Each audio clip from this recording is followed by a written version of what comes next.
Alright friends, welcome back again to another episode of Tactical Enlightenment. This YouTube channel is dedicated to all things Bannerlord related, but especially advanced field command and battlefield tactics. And we are setting up here what is hopefully a forest battle. I've had a lot of requests for showing tactics in a forest battle situation, especially where a force is defensive. And I think the first one was kind of not quite what we wanted. I think this will set up better because look at the Valandian archers, right? This force has more archers than anything else. A good amount of cavalry, of course, because it's Valandia, but they have 950 ranged units and only 700 infantry, including a huge amount of course, their best crossbowmen. Now, we have a pretty mixed army here. We actually have a little bit less ranged units than infantry. Less ranged units than infantry, a little bit more infantry than ranged units, and a decent amount of cavalry. And of course, my main army is pretty stacked as usual. We're in a very late game campaign, and ironically, I have 29 sharpshooters as well. That pales in comparison, though, to the enemy's like 300 sharpshooters, and obviously they're 900 archers. It's likely they're going to play defensive. Now, I have a few advantages here, including this companion and her nasty army. You can see it's almost entirely tier 4, tier 5, and tier 6, and she has high medicine skills. That means all of these troops get exceptionally high hit points and other benefits in battle. We've also got a few mercenaries in our army here, and they're not bereft of good units because I've put these units into their army, right? Using the donation feature, I've supplemented their forces with some good units as well. So even though we're outnumbered here, almost 2 to 1, I would say this is a fairly even fight. And in fact, the power bar still has them slightly favored, but I think we have a pretty good shot to win here. In fact, I'm pretty confident we're going to win despite the forest setup, and even if they play defensively. Now, defensive battles where they do defend the back edge of the forest in a situation like this, and this is exactly what people I think are talking about, a dense forest like this, are very difficult. This is a very difficult puzzle to solve because the enemy will simply sit at the very edge of the map and make you come to them. Now, one of the simplest ways is simply just to get them to expel their bolts at a huge shield-walled infantry or cavalry unit, and at some point or other, they will start to get offensive, probably, because they're out of ammunition. Now we're going to put Zuvan here in charge of the 8th Corps. I'm showing you a few of the captains here while I'm introducing our strategy. And of course, we have elite captains, right? This is, I don't want to tell people that this is, you know, you can just easily waltz out into the battlefield with this kind of army and just, or with your army and do exactly what we're going to do here. We have advantages. I want to make that perfectly clear. But you should also have high-level units in your army, right? You should have a good amount of tier 5 infantry like those guys, Battanian wildlings and whatnot, in your own army, right? Eventually, when you're fighting difficult battles, you should have a fairly powerful army. And of course, developing commanders and stuff like that, that's also the kind of thing you'll get with more experience if you're not there already. Now, I kind of have 2 wings to my standard army here. I have basically an infantry division, a cav division, and an archer division that I will put on slightly different sides and slightly different angles in almost every battle I fight. Now, depending on what they do here, I will use those different army groups in groups of 3 or 4 to get special angles on the enemy. And this flurry of commands here is basically something I do like tying my shoes. I've just played Bannerlord to the point where I can lay out my formations without really thinking about it. It's very much muscle memory at this stage. Now, it looks like they have a few noble horse archers here, but the rest of the troops are backing up. So I always like to murder their nobles, right? They tend to have high archer skills, and I'm not about to let them weaken our forces and kill us at range, so we will kill them, right? We will assassinate their nobles first. Any bonuses that they're providing as captains, it simply goes away. And of course, I always like to think that their forces get a little bit disconcerted when they watch their nobles just get mown down like they're dogs in the snow here. Now they are retrenching way up on the hill at the edge of the map.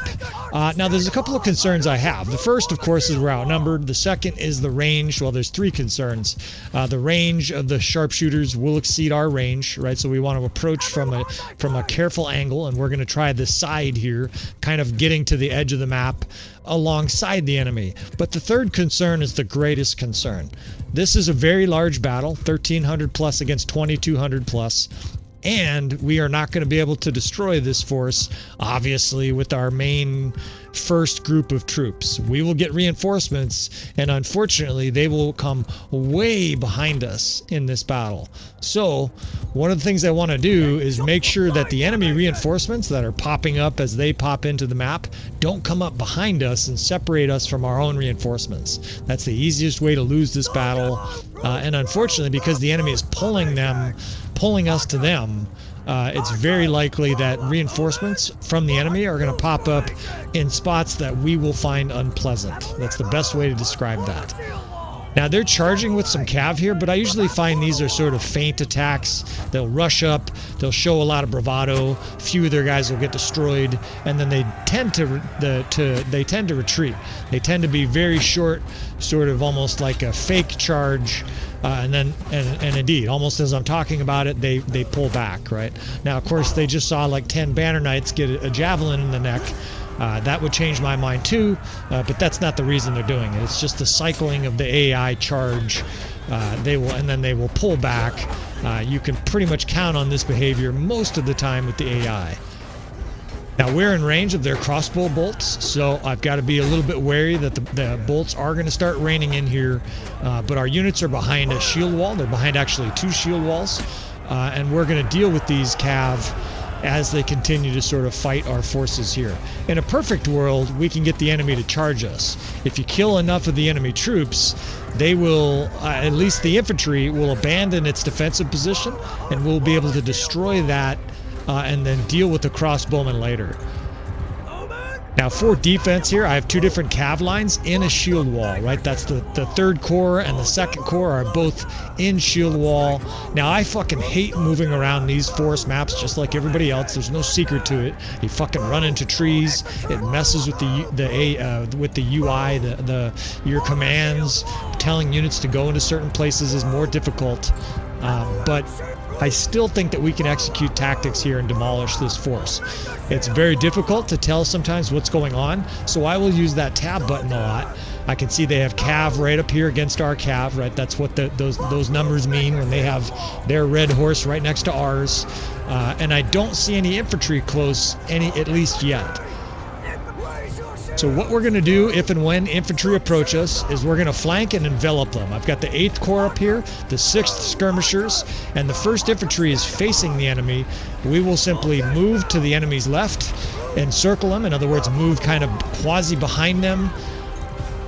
And I'm looking through... Oh, I forgot this part too. I do this also without thinking sometimes in this situation. I dismounted the 2nd Infantry here, and we're going to bring them back as additional infantry.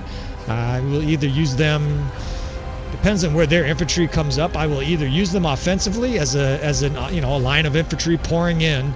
They move a lot better than horses in the forest, or we will also put them in a defensive square. But once the enemy's attacking our forces, once they're sort of past this line of horses that we dismounted from, we will flank the enemy and destroy them with the 6th Skirmishers and the 8th Corps. Now they're moving up cav, but look at how brutal this is for them, right? They're like coming at a slow trot. They're approaching our skirmishers. They're at really slow speed because there's a line of horses there, and they're just being eviscerated.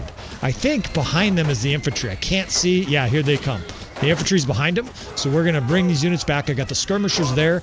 Let's see, the 2nd will move into a square. The 1st is in a square right there. Very difficult for me to narrate this while I'm doing it, but I'm doing my best. And as you can see, the enemy's sort of drawn towards our center. We're going to let these guys continue to come in. Now we're pounding them with javelins, right? You see all of these skirmishers are just firing away. If you can't tell by now, I love skirmishers. I have a whole episode dedicated to it. I should probably have 10 episodes dedicated to it. The enemy's attacking our square and being drawn towards the center. Now we start to flank. The 6th and the 8th get moved over here. This is the enemy's left. You can see their enemy. Actually, they have a crossbow here. Let's move this 2nd Infantry into a shield wall, basically into the face of these crossbowmen, and now we're going to attack with the 6th and the 8th. We're basically going to let this infantry plow the road and let our infantry come to grips with their crossbow. Their crossbow evidently didn't like where they were, and so they got a little closer than they wanted to. So we're going to lead with these shield walls. You see Cav is leading the way here. I just love it when they're getting trucked by horses, and the next thing you know, they get a big axe in their face. Let me regain my composure here. So we're leading with this heavy cav, this shield and shock approach, and behind him is skirmishers, shock troops, and the 8th Corps, our best knights and high-ranking companions. And I just see a huge wave of green as most of that enemy wave got totally eviscerated. Now they still have knights, they still have, it looks like they still have some skirmishers, some sharpshooters rather here, but what we're going to start to do now is start to kite. The reason I'm doing that is because I don't know where their reinforcements are yet. I haven't really figured it out. It's kind of a maelstrom of trees and dead bodies and troops running everywhere. Oftentimes in forest battles like this, I simply pull back and reassess. Okay, they do have a huge amount of sharpshooters still, and they're firing away at us. They're doing a lot of damage, but it's better in this case to pull back, retreat. You know, not full out rout, of course. It's a tactical retreat. Set up our shield wall lines here, get new lines for our archers, and start to look for reinforcements. Now, to harass the enemy here while they're attacking our guys, I have the 7th and 8th Corps. These are strong cav units following me, and we're basically going to try to fuck with the enemy forces here as they move up. We don't want them just moving up unimpeded, right? We want to basically make them pay a toll, make them pay the price for advancing on our forces here. There's kind of a scrum of units fighting in the middle here as we regroup. But us having this cav here helps shield these guys out of here. It's a rear guard action, basically. And of course, we're also killing units on the way out. Now, our archers are still shooting. Fortunately, we have quite a bit of Battanian Fiends in the army, and they have much more ammo than sharpshooters. So this is one of your advantages in a battle like this. I have tried, folks, to set up a battle against the Battanians in a situation like this, but unfortunately, every time I see a Battanian army roaming this area with the forest, they have like triple the amount of infantry as archers. I don't know why that's happening. It must be the keep makeup of what keeps they have and what we have left. But it just keeps happening, and I can't seem to get a battle against the Battanians. I will try, you know, and if the right situation emerges, then we will have that kind of battle. Now I'm going to join my foot troops here as there's infantry again engaging our squares. Their skirmishers or their sharpshooters are further back. We're going to shield them off. I'm basically putting a cav unit in a shield wall right in the face of those sharpshooters so that we can destroy this infantry. Now it looks like it's regrouping. The enemy's kind of pulled away from their attack. We're going to attack them as they pull away, right? We're going to basically prevent them from a clean retreat. They're probably going back to reinforcements here, so we have 2 infantry divisions attacking them, and we're basically trying to make them pay a price as they retreat. Now, they're giving us quite the beating, right? This is elite infantry. You know, it's sergeants and shit. This Valandian force is very powerful, very high level, but we're starting to do some good work on it. And those sharpshooters, those whatever 150 sharpshooters, are really sort of negated here by that shield wall cavalry. Now, those guys are getting shot off their horses. You see deaths here and there. Battanian Fiend Champ killed. Sharpshooter killed another mounted knight. But they're not killing our valuable troops here, right? These troops here are causing great damage to the enemy, and for the most part are not being shot by the enemy archers.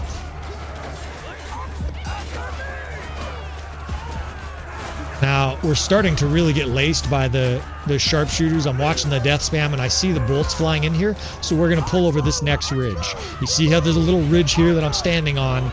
Our archers will be safe on the other side of this, and we can sort of reassess, see if there's any reinforcements coming, and then try to come up with the next plan here for battle.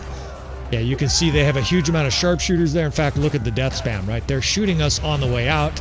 Of course, some of the deaths is infantry on infantry. That's sort of inevitable when you retreat.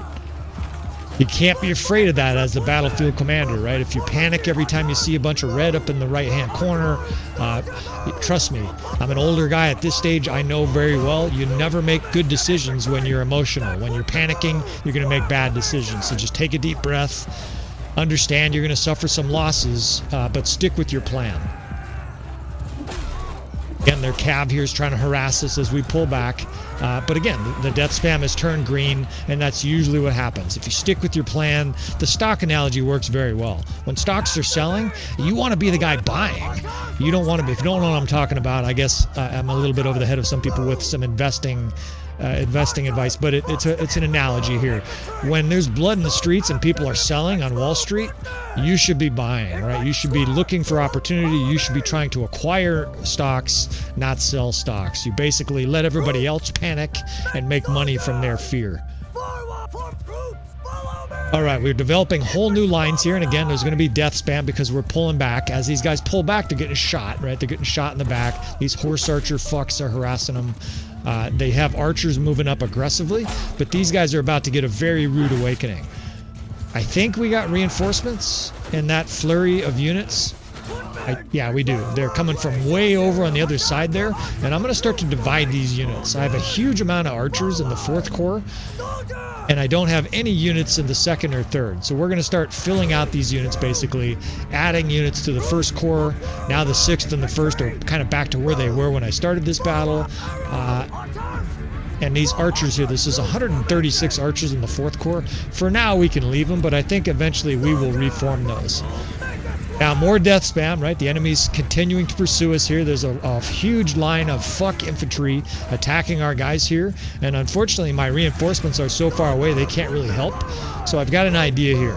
I think we're going to use, let's see, we've got some archers that are right here. In fact, there's mostly archers here while this infantry gets chased back by the enemy infantry. Now, if I charge, they're all dead, right? They're just going to get mown down and shot to pieces by the enemy. So here's what we're going to do here.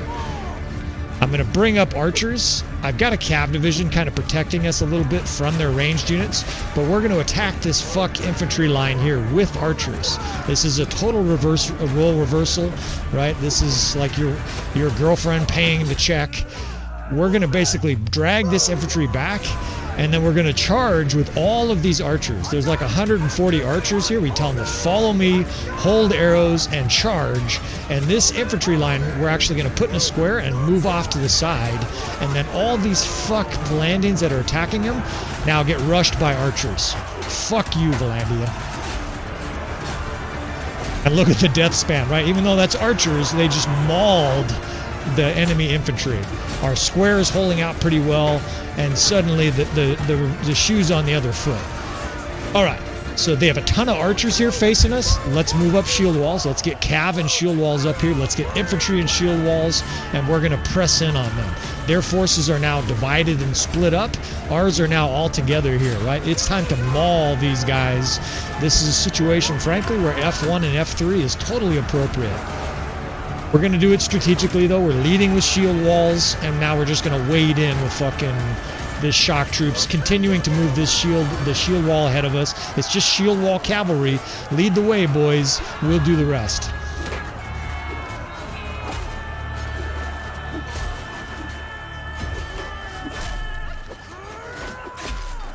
My health is sort of perilously low, but especially in exhibitions like this is not part of my main campaign.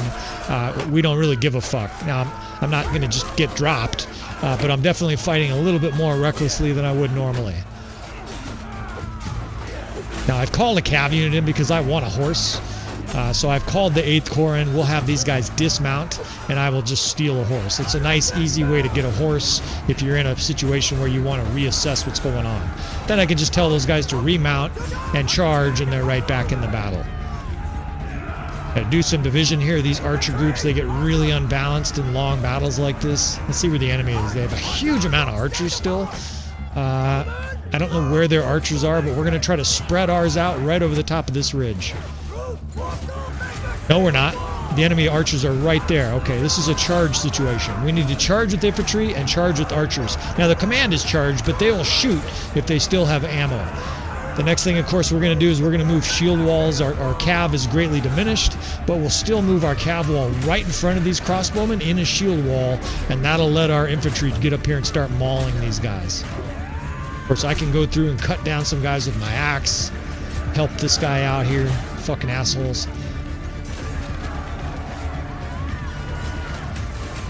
But we have archers now in beautiful positions, and infantry is really starting to swallow up the middle for the enemy. Of the enemy, that is. I mean, the death spam has turned decidedly in our favor, despite the fact that we're outnumbered.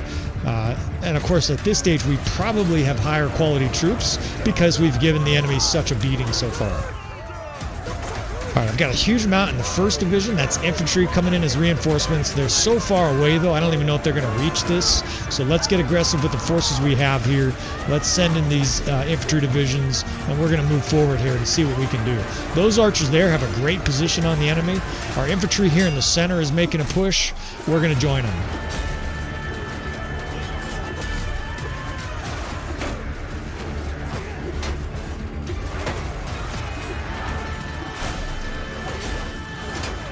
Anytime crossbow are attacking you hand to hand, that's good. It means they're not shooting.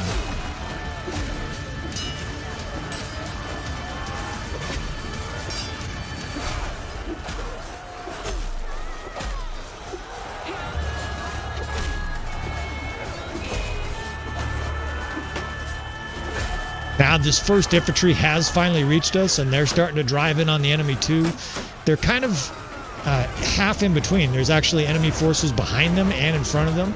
So I could put them in a square, but they're not really helping a lot. I mean, they're helping by getting shot. It's better than our archers being shot.